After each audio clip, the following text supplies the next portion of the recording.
పెద్దపల్లి జిల్లా ఓదెల మండలం కొలనూరు గ్రామంలో ప్రాథమిక ఆరోగ్య కేంద్రం నూతన భవనాన్ని శుక్రవారం ప్రారంభించేందుకు వస్తున్న రాష్ట్ర మంత్రులు దుద్దెళ్ల శ్రీధర్బాబు, పొన్నం ప్రభాకర్, తుమ్మల నాగేశ్వరరావు, పొంగులేటి శ్రీనివాసరెడ్డి, ఎమ్మెల్యే చింతకుంట విజయరమణారావు, పలువురు ఎమ్మెల్యేలు వస్తున్న సందర్భంగా ఏర్పాట్లను Peddapalli ACP Krishna, Sultanabad CI Subbareddy hospital నూతన భవనాన్ని పరిశీలించారు.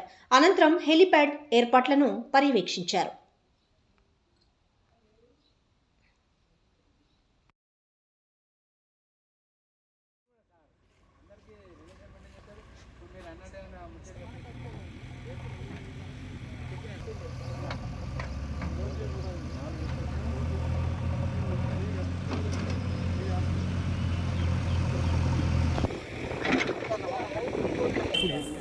మంత్రుల పర్యటనను విజయవంతం చేయాలని కోరారు పెద్దపల్లి ఎమ్మెల్యే చింతకుంట విజయరమణారావు. పెద్దపల్లి జిల్లా కాల్వశ్రీరాంపూర్ మండలం పెదరాతపల్లి గ్రామంలో తిరుమల ఆయిల్ ఫామ్ శంకుస్థాపనకు మంత్రుల పర్యటన ఉన్న సందర్భంగా ఏర్పాట్లను ఎమ్మెల్యే చింతకుంట విజయరమణారావు, జిల్లా collector Sriharsha, Ramagundam police commissioner Srinivasulu సందర్శించి పలు సూచనలు చేశారు. ఓదెల, కాల్వశ్రీరాంపూర్ మండలాల్లో శుక్రవారం 5 మంత్రులు పర్యటిస్తున్నారని, ఓదెల మండలంలోని కొలనూరు గ్రామంలో ప్రభుత్వ ఆసుపత్రి ప్రారంభోత్సవం, రోడ్డు శంకుస్థాపన, కాల్వశ్రీరాంపూర్ మండలం పెదరాతపల్లిలో ఆయిల్ ఫామ్ ఫ్యాక్టరీకి శంకుస్థాపన అనంతరం కాల్వశ్రీరాంపూర్లోని రెడ్డి ఫంక్షన్ హాల్లో రైతులతో మంత్రులు ముఖాముఖి కార్యక్రమం నిర్వహించనున్నట్లు ఎమ్మెల్యే విజయరమణారావు తెలిపారు. కాంగ్రెస్ నాయకులు, ప్రజాప్రతినిధులు, రైతులు, కార్యకర్తలు, మహిళలు అధిక సంఖ్యలో పాల్గొని విజయవంతం చేయాలని ఎమ్మెల్యే కోరారు.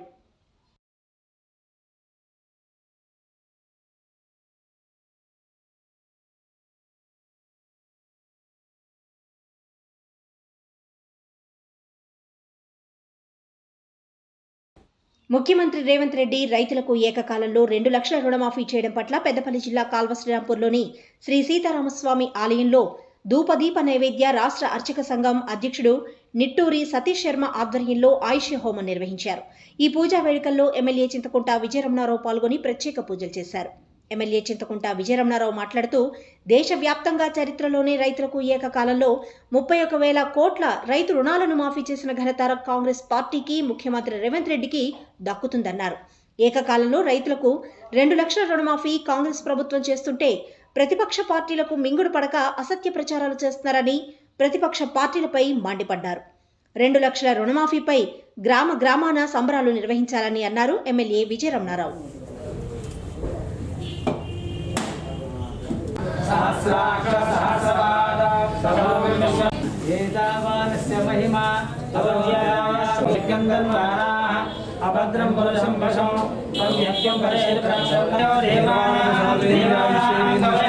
మన దేశంలోనే ఇప్పటి వరకు ఇంత పెద్ద ఎత్తున రైతు రుణమాఫీ చేసినటువంటి దాఖలాలు మనకి గత 75 సంవత్సరాల్లో ఎన్నడూ లేదు.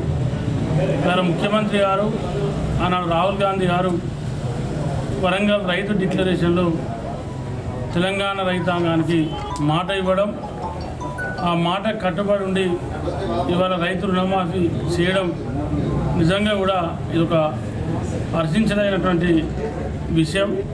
ఇవాళ నైట్ వరకే అందరి అకౌంట్లలో 1,00,000 రూపాయలు ఎవరైతే బ్యాంకులలో రుణమాఫీ బాకీ ఉన్నారో వాళ్ళందరికీ కూడా రుణమాఫీ జరుగుద్ది. దాని తర్వాత మన 1,00,000 నుండి 1,50,000 వరకు మళ్ళీ విడత తీసుకొని వాళ్ళకు కూడా రైతు రుణమాఫీ చేయడం, మ్యాక్సిమం 15 ఆగస్టు వరకు 2 లక్షల వరకు బాకీ ఉన్నటువంటి రైతాంగానికి కూడా రైతు రుణమాఫీ చేయడం అనేది ఇది స్వాగతించవలసినటువంటి అంశంగా పేర్కొంటూ, పాపం ప్రతిపక్ష నాయకులకు వాళ్ళకి వేరే ఏం దొరకలేదు. వాళ్ళ బాధ అంతా ఒకటే, ఈ రైతు రుణమాఫీ ఆకుంటే బాగుండు, ఇది జరగకుంటే బాగుండు, ఈ రుణమాఫీ అసలు కానే కాకుంటే బాగుండనే ఆలోచనలో ఇవాళ బీఆర్ఎస్ పార్టీ ప్రతిపక్ష నాయకులు హరీష్ రావు గారు కానీ, కేటీఆర్ కానీ, మరి బీజేపీ కిషన్ రెడ్డి గారు కానీ వీళ్ళందరికీ ఎత్తత్తా ఉంది. ఎందుకంటే వాళ్ళ బాధ నేను టీవీలలో ఇక్కడ చూస్తే, పేపర్లో చూస్తే తెల్ల రేషన్ కార్డు ఉన్నటువంటి వాళ్ళకే రుణమాఫీ అన్నారంటే అసలు సోయిందా అని. అసలు మీరు ప్రతిపక్ష నాయకులేనా?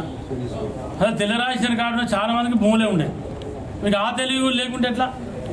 కనీస జ్ఞానం ఉండాలి కదా మాట్లాడేటప్పుడు. ఇప్పుడు పూర్తి గైడ్ లైన్స్ వచ్చినాక రైతు రుణమాఫీ జరగడం ప్రారంభమైన తర్వాత మీరు మాట్లాడితే దానికి ఏమన్నా అర్థం ఉంటుంది.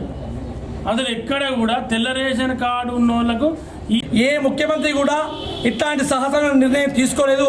అట్లాంటి ముఖ్యమంత్రి ఈ రాష్ట్రానికి దొరకడం నిజంగా ఈ తెలంగాణ ప్రజల యొక్క ఆనందము, ఈ తెలంగాణ యొక్క ప్రజల యొక్క అదృష్టం. ఎందుకంటే ఏ ముఖ్యమంత్రి, గతంలో ఉన్నటువంటి ముఖ్యమంత్రులు చాలామంది చూసినాం, కానీ ఏ ముఖ్యమంత్రి కూడా ఏకకాలంలో ఒక మాట ఇచ్చిందంటే ఆ మాటకు కట్టుబడి తాను ఇచ్చినటువంటి మాటను పూర్తిగా నెరవేర్చేటువంటి ముఖ్యమంత్రి కేవలం మన రేవంత్ రెడ్డి గారే. అట్లాంటి రేవంత్ రెడ్డి గారు ఆరోగ్యంగా ఉండాలని చెప్పి 10 కాలాల పాటు వారు ముఖ్యమంత్రిగా ఉండాలని చెప్పేసి రాష్ట్ర అర్చక సంఘం తరఫున ఈరోజు కాలువ శ్రీరాంపూర్లో బాధితులకు పోలీస్ అండగా ఉంటూ సత్వర న్యాయం చేస్తామనే నమ్మకం, భరోసా కలిగించాలని అన్నారు రామగుండం పోలీస్ కమిషనర్ శ్రీనివాసులు. పెద్దపల్లి జిల్లా కాల్వ శ్రీరాంపూర్ పోలీస్ స్టేషన్ పరిసరాలతో పాటు పోలీస్ స్టేషన్లోని రిసెప్షన్ సెంటర్ను సందర్శించి రికార్డులను పరిశీలించారు. ఈ సందర్భంగా పోలీస్ అధికారులు, సిబ్బంది వివరాలు, నిర్వహిస్తున్న పనితీరు, వారి సమస్యలను అడిగి తెలుసుకున్నారు. పోలీస్ స్టేషన్ పరిధి, భౌగోళిక పరిస్థితులు, ముఖ్యమైన ప్రదేశాలు, ఈ ప్రాంతంలోని మావోయిస్టులు, వారి కుటుంబ వివరాలు, పోలీస్ స్టేషన్ పరిధి గ్రామాల్లో ఎలాంటి నేరాలు అధికంగా జరుగుతున్నాయని, వాటిని ఏ విధంగా నియంత్రణ చేయాలి అనే అంశాలను అడిగి తెలుసుకున్నారు. పోలీస్ స్టేషన్కు వచ్చే ఫిర్యాదుదారులతో మర్యాదగా ప్రవర్తిస్తూ కేసుకు సంబంధించిన వివరాలను అడిగి తెలుసుకుని జాప్యం చేయకుండా త్వరితగతిన పరిష్కరించాలని చెప్పారు. పెళ్లి రోజు వేడుకలు వద్దు, ఆ డబ్బులతో నిరుపేదలకు సహాయం చేయాలని ఛాలెంజ్ విసురుతున్నారు చిన్నారులు జోషిక, కౌశిక్. పెద్దపల్లి జిల్లా సుల్తానాబాద్లోని ద్వారకా నగర్కు చెందిన ఏగోళపు సదైగౌడ్ కుమారుడు కూతురు జ్యోతిక, కౌశిక్ అనే చిన్నారులు గత 5 సంవత్సరాలుగా సామాజిక సేవ చేస్తూ ముందుకు సాగుతున్నారు. ఓదెల మండలం గోపరపల్లి గ్రామానికి చెందిన బ్రెయిన్ స్ట్రోక్తో బాధపడుతూ నడవలేని స్థితిలో ఉన్న పోలపల్లి సంపత్ రెడ్డికి సుల్తానాబాద్కు చెందిన ప్రముఖ వ్యాపారవేత్త అల్లంకి ఆనందం, సావిత్రి దంపతులు పెళ్లి రోజును పురస్కరించుకొని మ్యారేజ్ డే రోజు డబ్బులు వృధా ఖర్చు చేయకుండా సంపత్ రెడ్డికి వీల్ చైర్ను కొనుగోలు చేసి అందజేశారు. ఈ సందర్భంగా ఛాలెంజ్ స్వీకరించి వీల్ చైర్ను అందించిన అల్లంకి ఆనందం, సావిత్రిని, అలాగే జోషిక, కౌశిక్లను గ్రామస్తులు అభినందించారు. Actually, Polapelli Sampath Reddy brother was suffering from brain stroke. So we met Allanki Anandam Garu and Allanki Savitri Garu to discuss about his disability. They responded immediately and encouraged us to do such a great program on the occasion of the wedding anniversary. They purchased a wheelchair for Polapelli Sampath Reddy brother on the occasion of the wedding anniversary. Heartful thanks for Allanki Anandam Garu and Savitri Garu for your support. Me and my brother helped many needy families at the Sampath Reddy brain stroke వల్ల నడవలేక ఇబ్బంది పడుతున్నాడని తెలుసుకొని దాతలు అల్లంకి ఆనందం గార్ల దంపతుల సహాయంతో వారికి wheelchair అందించాము. Allanki ఆనందం గారు వాళ్ళ పెళ్లి రోజు సందర్భంగా మా పిల్లలు చేసిన ప్రోగ్రాం చూసి ఒక వీల్ చైర్ వారికి ఇవ్వడం జరిగింది. ఈరోజు ఆ వీల్ చైర్ మా పిల్లలు ఎవరో కౌశిక్, ఎవరో జోషిక వారిద్దరు తీసుకొచ్చి ఈ కుటుంబానికి సంపత్ రెడ్డి గారికి ఆ వీల్ చైర్ అందివ్వడం జరిగింది. అలాగే ఇలాంటి ప్రోగ్రాం చూస్తున్న ఛానల్ చూస్తున్న వాళ్ళు ఎవరైనా ఉంటే, అంటే మీ పెళ్లి రోజులే కావచ్చు, లేకపోతే మీ పిల్లల బర్త్డేలే కావచ్చు, ఏదైనా కార్యక్రమాలు ఉంటే ఇలాంటి వృధా ఖర్చు చేయకుండా ఆ డబ్బులను పేదవారికి సహాయం చేయాలని చెప్పి నేను మనస్ఫూర్తిగా కోరుకుంటున్నాను. సవీర్ణ గారి వాళ్ళ పిల్లల కృషి ఫలితంగా ఈనాడు మాకు ఈ యొక్క వీల్ చైర్ను మాకు తెచ్చి వారి చేతుల మీదుగా మాకు అందించడం జరిగింది. దీనికి మేము ఎల్లవెల్ల వారి కుటుంబీకులకు, నాకు సహకారం చేసినటువంటి అమరేందర్ గారికి నా వంతు కృతజ్ఞతలు ఖచ్చితంగా ఇప్పటికి ఎల్లవెల్ల వారికి కృతజ్ఞుడనే ఉంటానని, ఇక పిల్లలు కూడా ఆరోగ్యంగా భవిష్యత్తులో మంచి పేరు తెచ్చుకొని బతకాలని ఆకాంక్షిస్తూ